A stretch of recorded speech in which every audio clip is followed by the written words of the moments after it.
Simple, but not easy. Step 3, mistakes.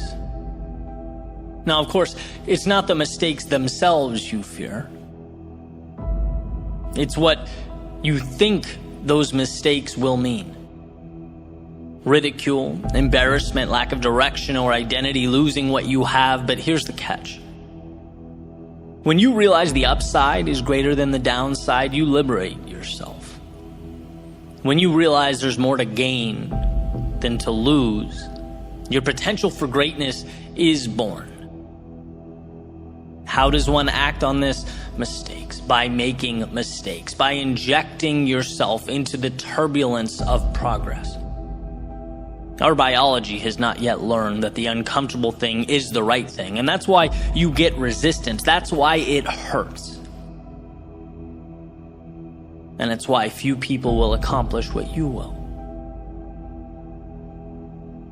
When it comes to your climb, every day is opposite day.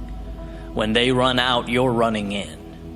When they play safe, you play for the victory. To become who you might be, you must learn how to get there. Mistakes are your curriculum. Simple, but not easy. Step 4, trust yourself. Okay, sure, no problem, easy. Well, yeah, it's easy when you're getting what you want. But evolution takes time, and there's nothing quite like giving and giving and giving and not getting. There's nothing quite like stepping up to the plate again and again and again and bringing no runners home. So how does one find the strength to continue walking up to the batter's box? Well, growth is exponential, and those swings and misses matter. The infield singles matter. Everything matters. Because it's all chiseling your future self out of stone. Nothing is dependent on the next at-bat as much as all at-bats in the aggregate. That's why success is so often considered to be sheer will, dependent not on the home run, but on the discipline, the self-belief to keep walking up to the plate.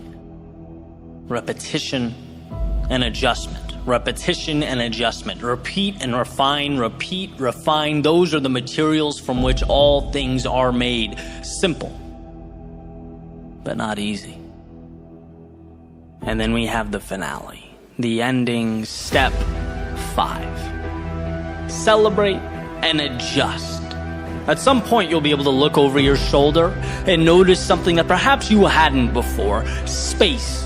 Space between where you are and where you started. It's not sudden, but gradual. And undoubtedly, with enough persistence, it will emerge. These moments, they are precious. They are times to acknowledge what you've accomplished, the sacrifices you have made. They are life's way of reminding you what you are building and who you are becoming. It's a time of celebration.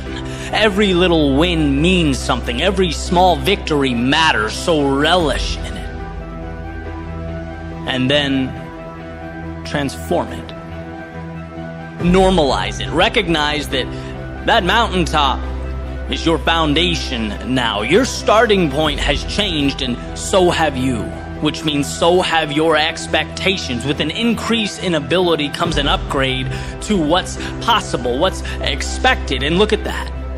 We have arrived at a new step 1. Realize there is more. This is the process for capturing that which life has to offer. If you can fall in love with that, appreciate it, respect it, while simultaneously understanding it's not scary, it's dependent entirely on your ability to push forward. If you can understand that, there is nothing you can't do. Nowhere you can't go. Simple, yes. Easy, no. But you're not in this for easy. You're in it for the journey, the growth, the adventure. You're in it because it's not easy. You'll see in time, as will the world, that this decision to endure was simply the best one you ever made.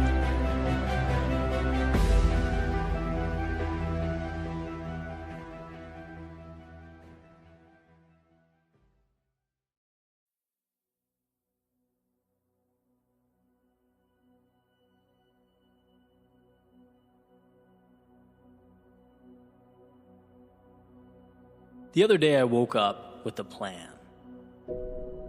3 things I had to do. So I wrote them on my whiteboard. They were essentially my objectives for the day. But it ended up being one of those days where things didn't unfold the way I anticipated. And for a variety of reasons, curveball after curveball, with some sloppy decision-making sprinkled in there. Eventually, morning became afternoon, afternoon became evening. I found myself exhausted and looking up at a whiteboard that was showing me I had accomplished none of the things listed. And I hate that feeling. Having clear objectives and not meeting them. Right? And so after dinner, I got a phone call, and I found myself talking about how I fell short, getting it all off my chest, letting it all out there. And I got that reassurance that I wanted without even realizing that I wanted it, right? The voice said back to me, Eddie, this happens. It's not a big deal in the grand scheme of things. No one's perfect. You put a lot of pressure on yourself. Tomorrow's a new day, right? That type of thing. And it's like, okay, exhale, time for bed. And the next morning, I was outside relaxing, doing some thinking, and came to this point. And you'll see how these dots connect here in a second. But essentially, I see life as a staircase, right? Where we thrust ourselves out into discomfort, into chaos. And then amidst the storm, we're forced to grow.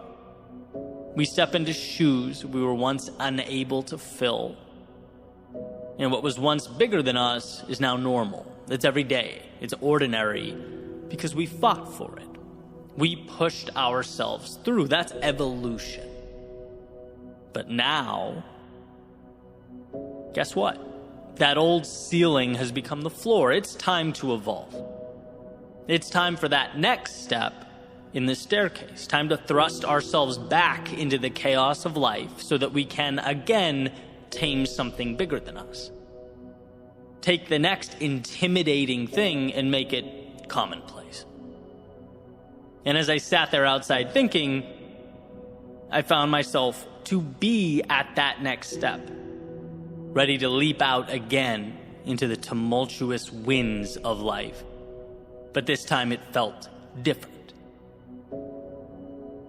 There's an intersection, and I talk about it often, of doing what adds value to the world and doing what makes you content personally. Okay, I think where those two things meet is peak living. That's where the magic happens. And I'm fortunate enough that these thoughts, speeches, episodes, videos, whatever you want to call them, on some days literally reach over 200,000 people. And that's not meant to be a humble brag or anything like that. It's just, to me, so incredible that I can't process it, right? I get emotional thinking about it. My dream is to add value to other people, provide that little lift that might help someone look at their own problems differently, maybe see a path when before they were unable to. That's what it's all about. And then, in addition to that, a parallel track on a personal level, feeling like I'm growing and evolving as well, constantly stepping up those stairs one by one, having the courage to continue fighting those unknowns and making sense of life's complexities. That's why so many of you are on this journey with me. And so as I looked up at that next step, and it felt bigger than it ever had before, I knew the task needed to be bigger than it's ever been, which would require of me one of the biggest changes I've ever made, and that scared me to death, knowing that in order for something to be born, something must die, something must be left behind. I'd been stepping forward for years, and thank God for that, but now it was time for a leap. And so back to that whiteboard I mentioned earlier. If you hang in with me long enough, I usually come full circle. Right, back to the list of goals I missed, the bad day. Why am I so fixated on that? Well, it has nothing to do with the day itself. Everyone swings and misses from time to time. It has nothing to do with those 3 goals. Everyone falls short here and there. That's part of life. It's about the person I want to be as I endure those turbulent times. It's about the strength to handle my own chaos and battles differently. Before you can lead others, you need to lead yourself. And that means being vulnerable. It means being honest. It means looking in the mirror and asking yourself the tough questions. It means being stronger than I've ever been. There will be times that require of me that I push forward without having to hear from my parents or girlfriend or buddies that everything's all right. The next step requires that I trust myself to be the guy in my own life.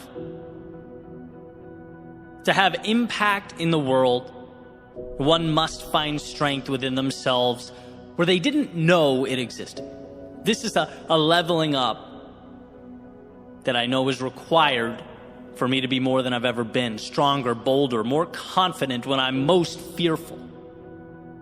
There was a line I used to draw separating me and the people I look up to. And the moment for me was a message. I knew it was time for me to mentally remove that line. You'll never be more than you envision yourself to be. It was time to be my own answer. Promote myself to that next level. From the kid with the dream to the man that makes it happen, it's time. It's just simply time. Even the ones I love, the ones closest to me, they can't provide that. It has to be internally derived from a place so deep that come hell or high water, it's happening. And telling people about my little misfortunes so that they can pat me on the head and tell me things are great, that's antithetical to what is required of me next. There is a level of courage and strength and excellence in all of us that lives at the bottom of this abyss that we must pull up